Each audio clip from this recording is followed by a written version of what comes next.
a service of CNC Worldwide.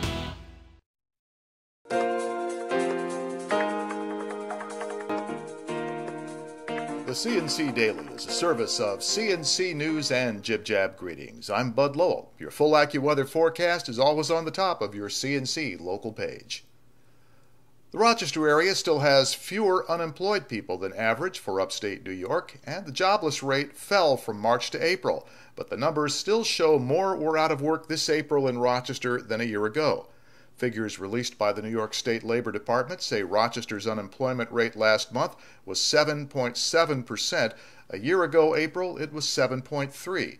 The good news is that there are actually about 19,000 more people holding down jobs in the five-county area around Rochester than there were in March, and 40,000 more people working across the region than had jobs a year ago. There's some borderline good financial news from New York's top fiscal officer. Comptroller Thomas DiNapoli says the state took in nearly $486 million more in tax revenues last month than expected. The reason that's only borderline good is that it's still over $386 million less than state government took in a year ago. Comptroller DiNapoli reports personal income tax collections mostly drove the increased revenue situation, but business tax contributions were also up. The state spent $5.5 billion in April, and that, by the way, is $2.5 billion less than it spent in April of 2011.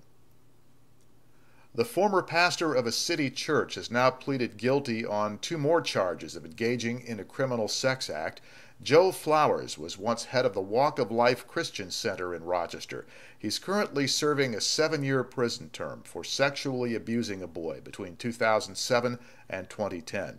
This week, he pleaded guilty in federal court on charges of taking a boy to Florida, where the child was sexually abused. He also admitted in Monroe County Court to having sex with a teenage boy at his home in Henrietta on Thanksgiving 2005. Flowers made the plea as part of an agreement with the district attorney's office that also covers a third boy who reported inappropriate contact. All three of these victims had attended Flowers' church.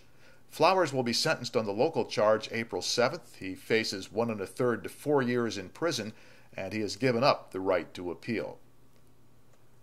Students at the East Arundequoit Middle School have formed a new group called the Kindness Committee, and it started by sponsoring an event called Our Day of Kindness.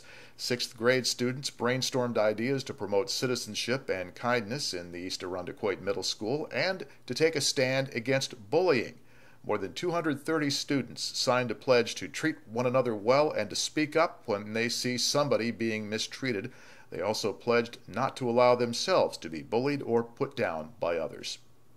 On this page, you can find links to these and other stories. At the bottom, links for you to use. You can post your own news updates right here with sports, salutes, birth announcements, or whatever.